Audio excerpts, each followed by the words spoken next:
For many young university hockey grads of the late 70s, early 80s, the expanded NHL gave them many options to pursue a Major League Hockey.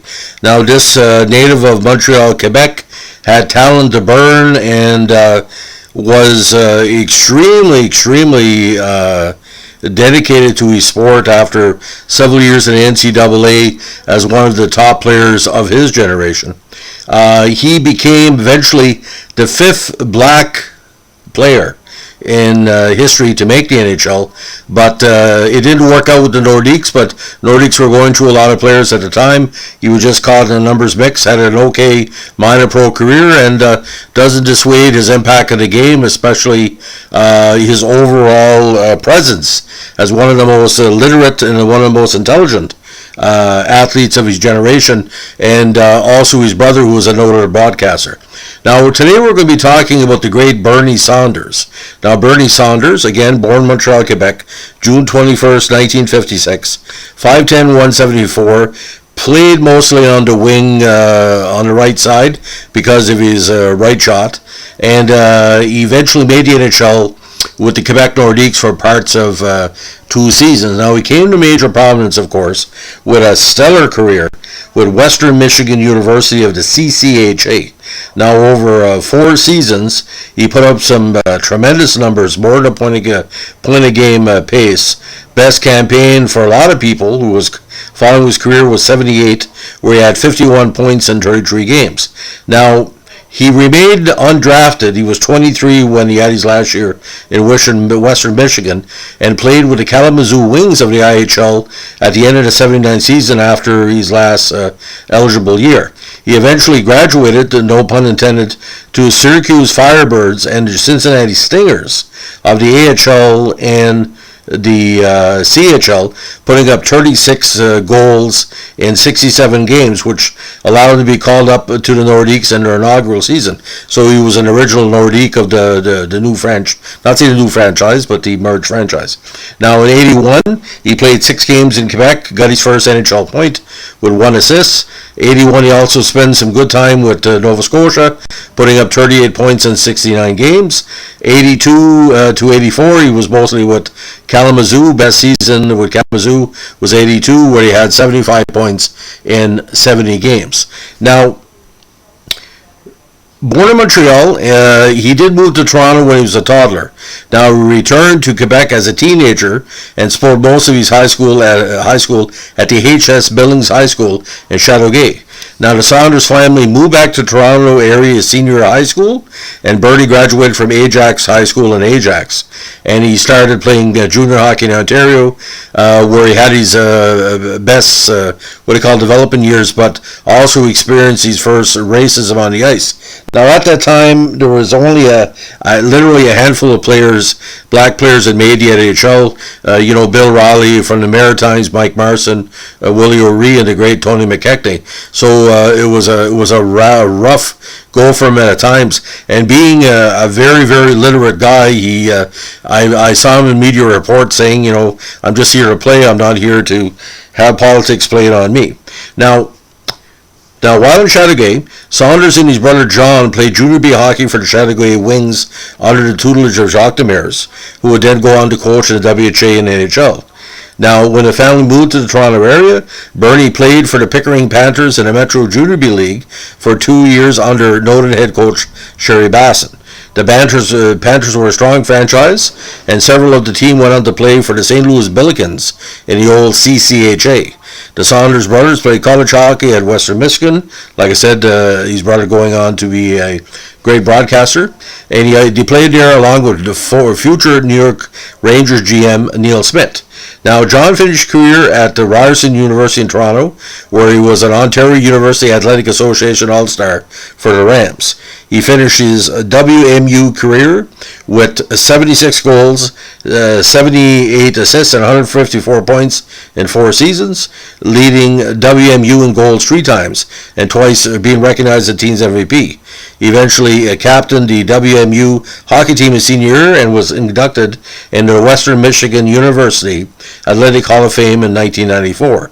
There was also a banner honoring at Lawson Arena the home rink of WMU hockey. Now, after completing his career with WMU, Saunders signed with the Nordiques in the Nordiques' first year in the NHL after again switching over from the WHA. In his first professional year, he was sent again to the Stingers, where he recorded 13 goals for 24 points in 29 games. Now, because the NHL-WHA merger dictated that each WHA team had to send players to stock Cincinnati, which was one of the ex-WHA teams that did not enter the NHL. However, the Stingers folded operations at Christmas time, so Saunders was reassigned to the Syracuse Firebirds in the AHL, where he finished his first pro year. And again, like I said, that was a great combination year. He was called up for 4 games with the Nordiques at the end of the campaign before returning to Syracuse for the AHL playoffs. Now, the following year, the Nordiques failed to have an AHL-CHL farm team as the Firebirds folded at the end of the year. As a result, Saunders was reassigned to play in the Montreal Canes organization for the Nova Scotia Vergers on loan from the Nordiques, along with Reg Thomas and Roland Cloutier. Now again, that Voyager season had 17 goals for 38 points, and he also played in 6 games for the Nordiques that year, with of course that first NHL point. Now, after being sent back to the minors with the Nordiques' new farm team, the Franklin Express at the end of that year, he eventually signed with the Kalamazoo Wings in the IHL and playing a pre-retirement year in the city where he played as a college player. And in that full campaign, he had 75 points in 70 games, unfortunately missing numerous games because of injury. Now, so like I said, Saunders' brother was, of course, the late great ESPN sportscaster John Saunders. After his playing career ended, Bernie fell back in his degree from Western Michigan and spent 17 years in the pharmaceutical industry with the Upjohn Company before moving on to other commercial positions within the industry. Now, Saunders is a strong family. He has 3 sons, Jonathan, Sean, and Andrew. Jonathan played defense for the Miami Redhawks men's ice hockey team, while Sean played 4 years at UMass, while Andrew pursued a career in law enforcement while attending East Carolina University. Now, Saunders is retired and currently resides in Myrtle Beach, California. And what was great about Bernie's career, that CCHA second team selection in 1978, which drew a lot of interest. It's kind of weird why he wasn't drafted. I don't think it had to do with the color of his skin, because there was a lot of good black players and players of color that were around at the time. I think his size worked against him, only 174 pounds. But like I said, he was a good playmaker, very smooth on the ice, and your typical kind of Canadian export U.S. college player. It'd be interesting if Saunders would have decided to go over in Europe or to play, high-level IHL or EHL. It's kind of a wonderment why he never went into the coaching ranks. Because, like I said, for my friends in the media that spoke with him, he said he was a very cerebral guy, and like I said, no wonder. Look at his brother.